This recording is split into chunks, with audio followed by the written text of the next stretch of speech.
welcome to episode 16 of Comics and Us. I'm TJ. And I'm Chris. And I'm Lumpy. And this is the review show that reviews comics chronologically, kind of. Alright, so we're going into Detective Comics number 40. It was issued? Made? I don't actually know what the word I'm looking for is. June 1940.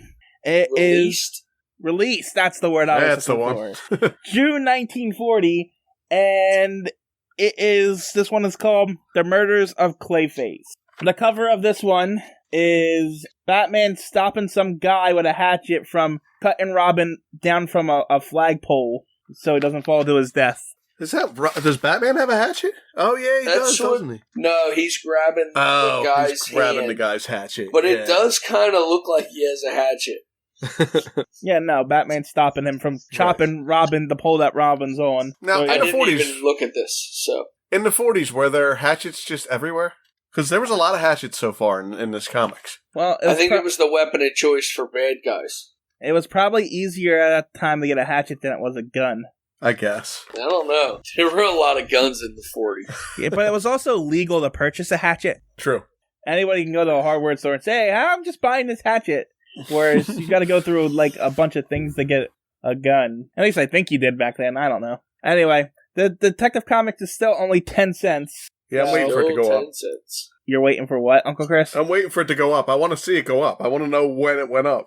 Right. So this is weird because it has Batman on the cover, but it still has Batman featured in the little circle up top. The Batman's still in that little circle. Instead of it used to say 69 pages or whatever. So it's like really doubling down on Batman here. And it's the old drawing of Batman up in the top. It's the one with the big ears. Yeah, the weird, strange Wolverine mask ears. Yeah. Yeah, and when did they go to showing his shoulders and stuff in that picture? I thought it used to be just his head. No, I don't know. But I see that... I don't know. It must have been after the spring issue or something. Right, because 39 still has the shoulders and stuff too, so... Yeah, it's weird. I see it. I thought it used to be just his head. Maybe I just don't remember it changing. Anyway. We opened The Murders of Clayface. Well, there's a splash page spoiling the ending, kind of, there, so... Yeah. But we're really open with Bruce Wayne telling Robin he's going to a motion picture because Julie's an actress now. Yeah, that was strange to me. Now all of a sudden she's an actress. Well, she was an aspiring actress before. She was? She was. Early on when they first introduced her, they did introduce her as an aspiring actress. Are you sure? Because they introduced her as being hypnotized by the vampire monk guy. No, before that. She wasn't before that. That was her introduction. No way. Like you got to find out when her first appearance was and find out because they introduced her as an aspiring actress, or way back. I think you're wrong. I do think that her first appearance was that hypnotized one, but if they could have said it between then and now, I know for a fact because we were both like, "Who's this lady?" And then Bruce Wayne all of a sudden has a fiance. Well, one of you two look it up. Me too. Keep talking. Nope, we're going to sit here in silence until you find it. It says, first appeared in Detective Comics number 31. Yeah. But I don't know what Detective Comics number 31 was. 31, I have it right here. It is Batman. Wow. I don't have the name written down. I don't have it either. Let me see. Oh, there it goes. Batman versus the Vampire Part 1. That's it. That's the one where she was hypnotized. Yes. Yeah. So, Chris, you are wrong. And also we lost him. Did we really? Yeah. Yeah, he's so wrong. anyway, Julie's an actress. Yeah, Julie's an actress. All of a sudden. And Chris was so mad that he was, Lumpy was so mad that he was wrong that he, left, so... Yeah, he's completely gone. So they're hanging around talking about her being an actress, and what was it? Basil Karlo? Wasn't he the original guy? Yeah, Basil Karlo. He walks in. Oh wait, did we get Lumpy back? Are you there? I'm here. I've no idea what just happened. Who's editing this one? Can you hear me? We hear you. Hey, there he goes. Well, that's a problem. All of a sudden, just came up saying that there was an error, and then it kicked me out. Well, we kept going, but TJ's going to have some editing to do. and two separate audio files, because now I'm a different name when it refreshed. The audio file will be. It will have all that blank in the beginning, and it'll pick right back up. Okay. Yeah. I didn't.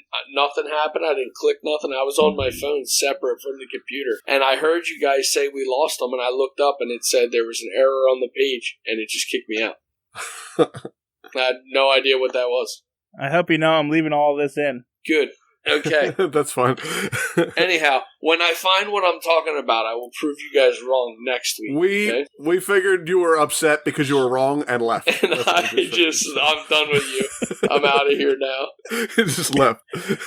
So we didn't get far. We talked about she wanted to be an actress, and yeah, Basil Carlo walked through the door. Yeah. Now he was the original actor for the movie that they're in, right? Yeah. So they're remaking a horror movie, and Basil Carlo was the original monster in it, the killer or whatever. Yeah. So he's coming in and giving his blessing to the movie. Dread Castle. Yeah, Dread Castle. Yeah. And then so they're just talking. Hold on. All right, there you go. They're just talking, and then the director walks in and asks why he's been fired, and then I guess the producers. This is the producer that's talking. Says you're fired because you don't show up for work. Sounds like a good reason to fire him, don't you think? Yeah. I mean, I would he's be missing fired for days at a if I didn't time, they show up said. Yeah, me too. He's missing for days at a time, they said, right? Yeah, he just disappears. Yeah, well then, you're fired. That's it. So, I'm going to spoil it right now, but this is just a red herring. There's 3 of them in this issue. There is. Yeah, there really is a red... there's more twists and turns in this one than any of the other ones we've read so far. I think this is the start of where they really start diving into the detective stuff, because this one and the next 2 are chock full of just detective stuff. Yeah, they're all murder mysteries. They really are. So they start filming. Bruce Wayne was on a set with Julie, and then they hear fighting, and they go back, and the movie star is breaking up with her boyfriend, who's apparently she's a flake and likes to just be with guys who are prominent in movies at the time, not people who are losing jobs and stuff. So right, if they're not relevant, she's not interested. Right. Yeah, she's not going to be tied to an actor that's slipping, but he does say he ought to kill her. He does. He threatens her, but that yeah, he definitely does. That was just how it worked back then, right? Well, I thought he just smacked her in the face, told her to calm down back then. I didn't think he threatened to kill her. It's one good slap makes them come back to their senses. And then when they try to leave, you go, "Oh, we'll have none of that," and then they just sit down, and that's it. You're good. Oh, okay. I wasn't sure how it worked. Yeah, that's how it works. But again, this is Red Herring number 2. Spoiler alert. Yeah, I'm just pointing it out here because we'll never remember when we get to the We're definitely not going to remember. I think it's a snowstorm that we're in the middle of right now. I do live in the middle of the woods. You're full robot for me. And my audio will be all messed up for TJ to edit more, so... It's weird. Everybody's roboting for me. This is a technical episode today. Yeah, you're seeing behind the curtain here today. Yes. Pay no attention to the man behind the curtain. We're 11 minutes in and 1 page, so... And I'm only 5.5 minutes in, just so everybody knows. So... This is going to be great. This is going to be a good episode. All right, anyhow, where were we? Oh, well, Batman's getting tired. He said it's been an enjoyable night, but it's getting late, so he's getting ready to go home. Does Julie go with them? He says, all right, take Julie home, but be careful. She's valuable property. So, yeah, I guess so. Yeah, they walk out. He's got his arm around her back. I forgot about that line, but yeah, it's Julie's property. But what I'm curious about, isn't she supposed to be working on the set right now? Isn't she supposed Bruce said it was getting late, and that was it. It was like, well, now she's going home. I'm taking her home. It's late. Okay. Anyway, so Bruce and her leave, but then the producer's being threatened by a mob guy for protection money. Everybody is running protection money in every part of Gotham. So yeah, you know what? Them gangsters must be making a ton of money. Yeah, because they're hitting little kids, they're hitting actors, they're hitting everybody. I think that's my favorite is the kids that have. When they were getting them for paper money, paper out. So yeah, he threatens them, and that's Red Herring number 3. Right. And then after that, Batman's psychic. What? He's psychic. He knows something's going to happen out at the studio. There seems to be an aura of hate pervading the very atmosphere of that place. You don't believe in auras? I mean, he sees auras now, too? I mean, he's got muscles of steel and rejuvenation powers, so... Well, don't worry. Listen, I believe in a gut feeling. The guy got a gut feeling. I guess. I listen to my gut. When I'm hungry, I eat. Sometimes in this issue, he moves at the speed of thought, so. Yes. Anyway, so they start filming the movie, and then don't forget they built an entire castle with a moat. Well, yeah, for this movie set. They went all out with this movie set, but I just kind of assume that's what they did. Yeah, maybe back then, but they specifically mentioned that they built a giant castle and a moat for this. Yeah, movie. But I don't think it was meant as this is a big deal that we built it. I just think it was for the atmosphere of the comic, so it feels like they have a castle to fight in and stuff. Right, and well, they mentioned the moat, so that's going to come back. Yeah, of course, and that does come back. Yeah. Anyway, so they're filming the scene where the monster is about to kill the main actress, and then the lights go out. From this guy this mysterious guy, which I'm assuming is wearing clay over his face. That's why he's called Clayface. They don't go into it, but I'm assuming that he's a weird looking guy. Yeah, but it's makeup that's on it because they said they take off his makeup. But I'm assuming it's clay, considering that's what they called him. Or maybe because he can change his appearances. I have no idea. And that's possible too. Maybe because he was hiding his appearance. Yeah. Anyway, the mysterious figure turns out the light, and when it comes back on, the main actress is dead. Dun, oh dun, my god. dun. I'll bet it was her boyfriend. or the gangsters that said he might kill the actresses. Don't forget the director that was fired. Could be the director, too. Yeah. Could be any one of these guys. Anyway, Julie's scared now that she might be next. Bruce tells her to calm down, and then when she leaves, he says, something's going to happen. I better make sure she doesn't get in trouble. Yeah. So Bruce goes get dressed. Him and Robin go out and get in now his blue car. Yes. It looks like a Rolls Royce almost, too. It kind of looks like the blue one that he drove before, though. Yeah, but it keeps alternating between what car he's using. You don't know. He has a lot of cars. And I think in the last couple of issues, he's been using a plane a lot, too. Yes. The plane's been a lot. Yeah. Anyway, Batman comes down from the steel and starts kicking some guys because these are the mobsters coming back to try and rough up the producer because they're trying to claim that they killed the actress, so they think they're going to get money out of them, but Batman comes in and stops them. Now, was he listening? Is that why he came in and just started kicking everybody, or does he just walk in the room and start kicking people? Well, here's the thing. It shows Batman and Robin getting in the car, then it shows the producer being threatened, and then Batman's just in there. I don't know where he came from. He obviously came in through an upstairs window, because that's where he always comes in. Right. Definitely I did came in through the window. I did enjoy that one of the gangsters says, I'm being attacked by an elf. But yeah, so Batman just comes in and starts beating these guys up. Robin, is that a drum he's using? It says bong when he hits him, but I don't know. It says the gentleman gets a cigar. Bong. It's what is those things called where they hit with the giant circles, where they hit with the gong bell? Oh, you think it's like a gong? Yeah. Because that makes sense, right? He hits him and goes bong. It does say bong on it, yeah. And Batman says, nice going, kid. Anyway, so Batman and Robin fight these guys, and the one guy, the original mobster who was doing all the threats and stuff, tries to run away, but Batman catches him and makes him admit that he's not the one that killed her, and then he kicks him in the butt, and he goes away. And lets him go. The guy just swears he didn't do it, so Batman just kicks him in the ass and sends him on his way. Yep. And so That's it. It's his gut feeling. He knows he didn't do it. Yeah, but because threatening people for money isn't a crime.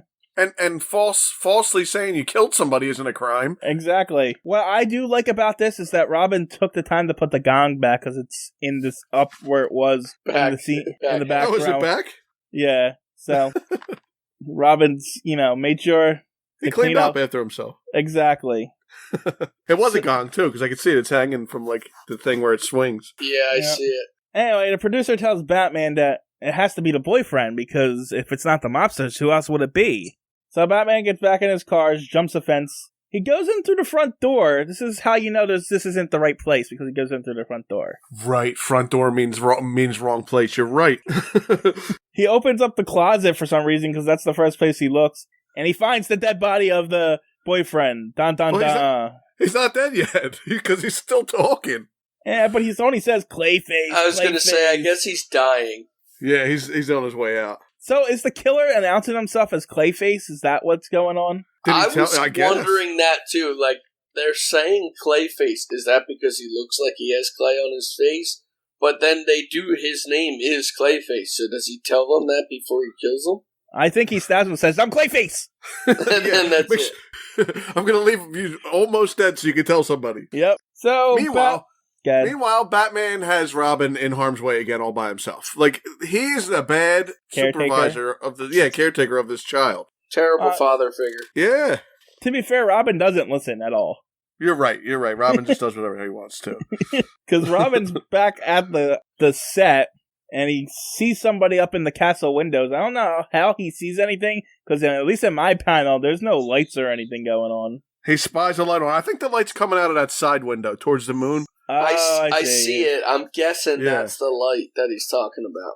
Yeah. Anyway, it's time for an investigation. So Robin goes up the stairs, only to be attacked by Clayface with a knife. Yeah, Clayface tries to kill him. But Robin ducks, and then they get into a spat. But Robin trips and knocks himself out.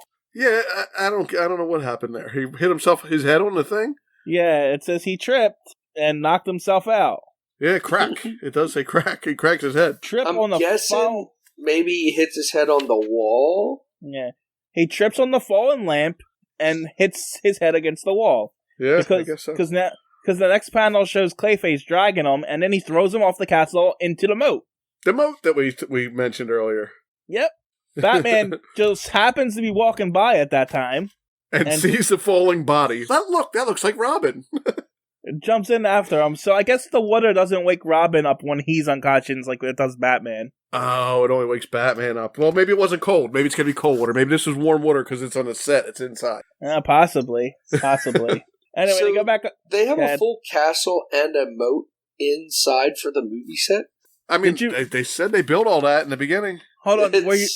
Were you not here when we had that conversation, Lump? I know, but maybe that's when I wasn't there. Possible. That's why I'm curious, because me and Uncle Chris definitely had this conversation about. Yeah, they said they built all this stuff for the set. I don't know that it's inside. I just guessed it was inside, but I mean, if they build it all in the moat and all, I guess. Yeah, so. And there's lighting fixtures up above it and stuff. So yeah, I'm guessing it's inside. So the water was warm. That's why Robin didn't wake up. Yep, we figured that out. Okay. And Clayface disappeared because Batman and Robin can't find him back up in the castle. Right. But now Batman thinks that something bad's going to happen to Julie. And then, so I guess it's the next day, because... Next morning, yeah. The next morning. Julie has her scene, she's about to be killed, but then Clayface says, "Die, Julie," and tries to throw a knife at her, but Batman tackles him from behind. Wait, first, a rope encircles his wrist to pull the knife out of his hand. Oh yeah, I just thought he was. I thought he was throwing it behind him. No, it says a rope encircles his wrist. That's why he's got a big question mark. He's like, "What the?" Oh, I see. And then Batman tackles him. Yeah, with the speed of thought. The speed of thought. This guy's got some crazy powers. I'll tell you that. Even though he doesn't have any powers, he's got crazy powers. Anyway, the producer's telling the cameraman to focus the camera as this all happens. And then Clayface tries to punch Batman. I don't know if he hits him or not. It doesn't look like he hits him. No, it looks like a dodge. And then he either jumps or falls. He leaps for a dangling rope. And then Robin chases him and does the same move he did to the Joker back in the last issue. Landed on. Somehow he knows how to land on their shoulders. Yeah. And then Robin punches him in the face. Batman lassos him. And it's time for our Scooby-Doo moment. Don't you recognize them, Sheriff? Why, it's Zeb and Zeke. They were the ones that hijacked the armored car. Yeah. Yep, wipe the face off. Yeah, wipe the face off. And it's Basil Carlo. The first guy. Yeah. The first guy. Should have known. Oh, my God. I guess this is where we established that trope, huh? Well, my problem is Basil Carlo, I didn't think of him when I was reading this because he looked really old. Like, I don't expect this old dude to be jumping around like this, Clayface is. I mean, that's true. He's not really jumping out. We get more ridiculous in the later issue with people getting around and stuff, but... Right. I knew it was Basil Carlo because Basil Carlo is still Clayface to this day. Right. I did know that was his name, but I didn't... do you know how he turns into an actual Clayface? I don't remember. I think I do. I think his name's actual Basil, Carlo, but that's not here and there. But I think, I don't want to spoil it because we'll get to it. Years from now. Yeah, I actually don't. Years from now. There's apparently like 6 Clayfaces, so I don't know how long Basil Carlos sticks around for. Okay. So it might be sooner than we think. Anyway, Batman... They also do mention, which we didn't say, that he was driven mad by playing horror in horror movies. Well, that's what I was about to get to. He had played so many horror roles. Oh, okay, go ahead. I'm sorry, no. Yeah, I was about to get to. Batman explains why he did all of this. He says Basil was doing so many horror movies that he didn't... Well, they say he stopped becoming he couldn't be an actor anymore because of something that he was done wrong or something, so people stopped hiring him. So he didn't want the remake to happen without him. So he was killing the actors because he wanted to do it, and his plan was to kill all the actresses up until the monster dies, and then kill the monster, the actor who plays him. That's a pretty convoluted story there. I mean, plan there he's got going on. Well, and he was playing it out like one of his horror films. Right. But it said he was going to kill each one as they died off in the picture. Right. Yeah. But the producer, I think it's the producer that asks, why did he kill the boyfriend then? But apparently the boyfriend found out about who he was and tried to blackmail him, so Basil killed him. Right. It was all just a bunch of different red herrings, essentially. Yeah. Yeah, they really tried to do the detective thing there. Then the producer tries to talk Batman and Robin into becoming movie stars. Yeah. But no, their only career is fighting crime or something like that. And then Julie, I don't think she really likes Bruce that much because she wishes he was dashing like Batman. Well, it's the whole thing, with Lois liking Superman and thinking Clark's an idiot. Right. That was just a trope in superhero comics where the girl doesn't like the fake identity. In their normal life, they're boring. Right, exactly. And that's by design. They're boring. So they do that on purpose, so they don't know that they're the same person. Yeah. And then we have the outro panel, one of America's most astounding adventure strips, The Amazing Batman with the sensational Boy something Wonder. Is that what it's Boy Wonder, yeah. Robin will again thrill you next month at Detective Comics with their daring exploits. Do not miss them. I mean, that's all. It's not that big of a story, honestly. It's a standard murder mystery kind of thing. You got your red herrings, got everything else there. It's only historical in the fact that Clayface is one of Batman's rogues even to this day. Right. Now, you could have did this story without Batman or Robin and still been okay, because it was just a mystery story. You didn't need them two in it. Right. There's nothing. This story would work with any detective. This could have been a Slam Bradley story. Yeah, basically, it was just they threw Batman and Robin into a couple of scenes of fighting or attacking the bad guy or the gangsters, but mostly the story didn't really matter if it was Batman or not. As time goes on, they start calling Batman the world's greatest detective, so. Yeah, I mean, and it's also, I think the villain stands out a little bit, Clayface, as a Batman villain, but other than that, you could have it could have been that mobster that did all this, and it wouldn't have changed much, So yeah, and even though in this comic, though, he's not much of a villain right now. I mean, this was this one-time thing. He's only really a villain to you because you know the backstory. He also killed 2 people, but... Yeah, but I'm saying you could, and if you didn't read anything else after this, it could have been like one of the other stories where that was it for that guy, I guess. Well, true. Yeah. Except he's not dead. Right. There was no deaths in that from Batman at all. Nope. No. Well, I think this is where they start cracking down on Batman about that. Yeah, a little bit, because he doesn't kill anyone in this whole batch that we're going to do. Right. Now, the appearances in this one, individuals, Batman, Robin. Here's a weird one. It says Batman, Robin, Julie Madison, and then the 4th appearance on this one says the Joker, cameo on the cover only. So I wonder if he was on the cover of no, because the Detective Comics cover's right here with the axe guy, right? Is that the Joker who has the axe? Doesn't look like him to me. No, I actually thought it was like some standard thug. Right. I kind of thought it looked like Clayface a little bit. So did I. I thought it was Clayface too. I don't know. It says Joker cameo cover only. I think they might have this wrong here. And then it says Clayface, Roxy Brenner, only Clayface first appearance. Roxy Brenner, Fred Walker, Kenneth Todd, Lorna Dane, and Mr. Bentley all have their only appearances, but then it says Ned Norton, first appearance. Who is Ned Norton? I can't click it, so I don't know where he comes in at. Like, usually if it says first appearance, you can click them, and it tells you what the next one is, and I don't have it on this one. I wonder if he's one of the gangsters. Maybe we'll see him again. Maybe he'll come up, and we'll see if somebody remembers. What's the producer's name? Producer's name is, I don't know what the producer's name was. Because I think Julie's career continues on as an actress. Maybe the producer comes back. Maybe that's what it is. We'll have to listen for Ned Norton. Yeah, we will never remember that, but okay. You're going to be surprised when I remember it. Uh-huh. I really will. Anyway, it wasn't bad. It was just, you know, it was probably good for that time, but it's that kind of story has just been played out to death in this day and age, so it's just like, I mean, you gotta figure 1940, it's probably one of the first one of those, maybe not, there's probably been detective stories forever at that point, now that I think about it, but, you know, who knows, it wasn't terrible. No, it was okay. It was okay. It wasn't a lot of action. It wasn't like, you know, some of the ones we had where he's kicking everybody's ass in it, but it was alright. Yeah, but again, this is Detective Comics, not Batman Comics. Right. So, Ned Norton was the director for the film, The Terror, but was fired for not being reliable. Oh, so Ned's that guy? That's Ned Norton. So he probably comes back as a villain or something. Apparently, it says first appearance, yeah. He's in a lot of them. I guess not a lot, but it also says that he was in the first. I'm confused. They're saying Ned Norton was in the first one, but I think they got that wrong. It seems like a lot of these people got a lot of their facts wrong on different sites. Yeah, there's no way he was in the first issue.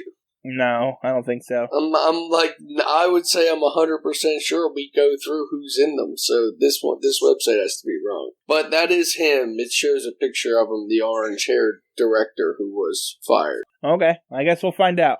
Okay. Anything else on that one? I got nothing. All right, then. Uncle Chris, you want to take it away? What happens when Batman and Robin fight a steamroller? What? They become Flatman and Ribbon. These are the jokes. These are the jokes, guys. These are the jokes. I like that one. That one made me laugh. I like that one. Oh, good. Next time you'll be really happy then. I don't understand. Hold on. I don't understand. I get Flatman, but what does Ribbon have to do with it? It's a flat piece of ribbon. Like a flat piece of ribbon. A flat piece of ribbon, but ribbons aren't just generally flat. It doesn't even make sense. All ribbon is flat. Because ribbon sounds like Robin, that's it. I liked it. That was my favorite. I'm going to use that one tomorrow. Whatever. Flatman and Ribbon. Bye. Bye.